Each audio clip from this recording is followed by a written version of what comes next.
Nepal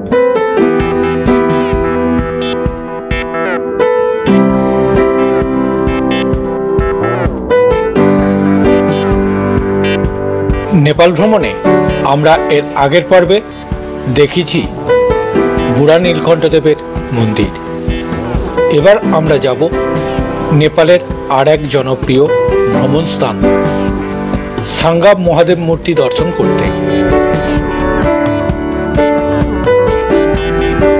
অরনিকো highway ধরে আমরা চললাম সাঙ্গার দিকে।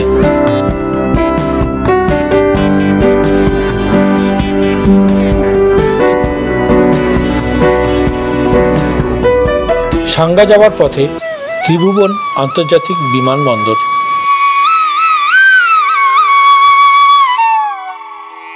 পথে যেতে যেতে কাঠমান্ডু উপত্যকা, চারিদিকে শুধু সবুজ ধান ক্ষেত।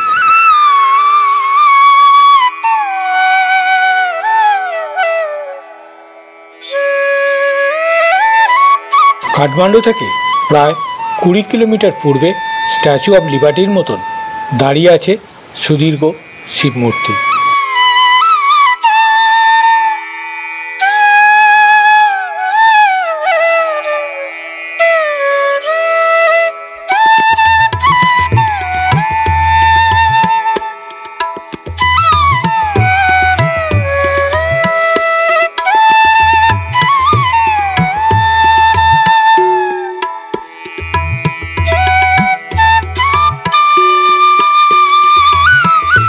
রাস্তার ধারে অবহেলায় ফুটে আছে নাম না জানা পাহাড়ি ফুল।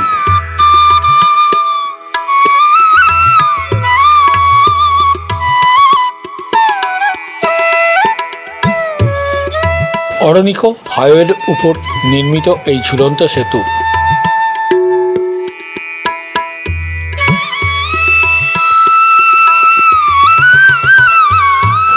সেতু পার হতে দিতে হবে নেপালি টাকায় মাথাপিছু 20 টাকা।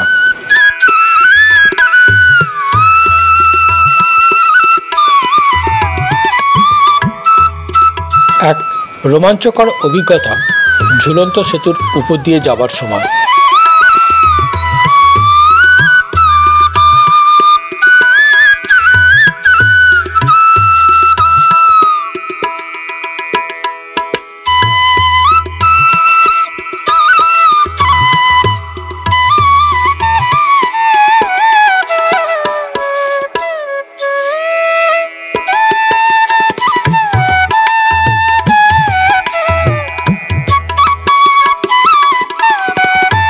পাশাপাশি হাত ধরে যাওয়া।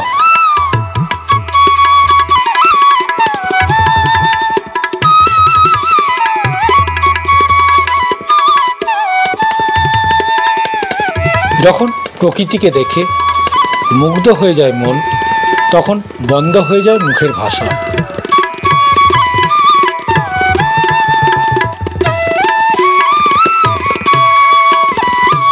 এই জায়গাটি বিখ্যাত হওয়ার প্রধান কারণ হল ধর্মীয় বিশ্বাস এবং কাঠমান্ডু ও ভক্তপুর দর্শনের জন্য একটি দুর্দান্ত জায়গা।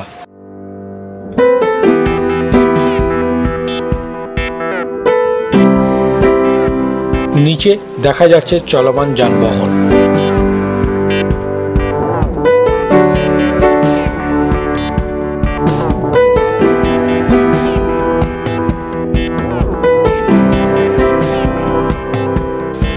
ঝুলন্ত সেতু থেকে কাঠমান্ডু উপত্যকা।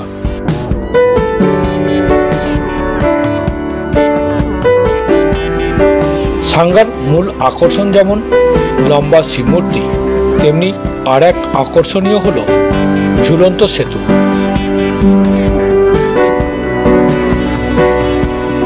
অরনিকো হাইওয়ের উপর নির্মিত এই ঝুলন্ত সেতু 738 ফুট লম্বা। এই বিশাল শিবমূর্তিটি কৈলাসনাথ মহাদেব নামেও পরিচিত। এটি নেপালের সবচেয়ে লম্বা মূর্তি, প্রায় 144 ফুট। এই মূর্তিটি তামা, দস্তা, কংক্রিট এবং ইস্পাত দ্বারা নির্মিত। নেপাল যেহেতু ভূমিকম্প প্রবণ এলাকা, সেই হিসেবে এর গঠনশৈলীতে ভূমিকম্প প্রতিরোধক ব্যবস্থা করা আছে।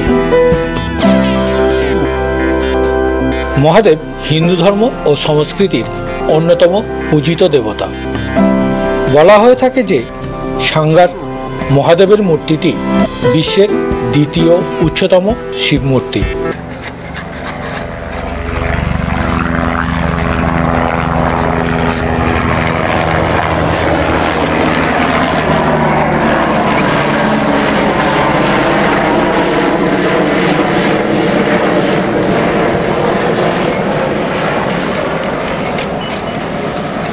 স্রষ্টা, সংরক্ষক এবং ধ্বংসকারী হিসেবে শিবের তিনটি কার্যের প্রতিনিধিত্বকারী তার ত্রিশূল সহ একটি ডমরু, যা তিনি তার নৃত্যে ব্যবহার করেন। শিবকে সর্প বাসুকী দ্বারা মালা পরানো হয়েছে, যা শক্তি এবং নির্ভীকতার প্রতীক হিসেবে ধরা হয়। শিবের পাশের নন্দী, যে ষাঁড়টি শিবের একটি পরিবর্তনশীল অহংকার, পশুপতি বা গবাদি পশুর প্রভুর প্রতিনিধিত্ব করে। 2003 সালে শুরু হয়ে 7 বছর নির্মাণের পর 2010 সালে সম্পূর্ণ হয় এই মূর্তিটি। 2011 সালে তীজ উৎসবের সময় খোলা হয় সর্বসাধারণের জন্য। মন্দির কমপ্লেক্সে মূর্তিটির চারিপাশে 12টি শিবলিঙ্গ রয়েছে। মূর্তিটির নির্মাতা কমল জৈন, হিলটেক গ্রুপ অফ কোম্পানির সিও। সপ্তাহের প্রায় প্রতিদিনই আসেন বহু সংখ্যক দর্শক, তবে ছুটির দিনে সেই সংখ্যা আরও বাড়ে। ফিরে দেখা কাঠমান্ডু উপত্যকাকে শিবের পাদদেশ থেকে।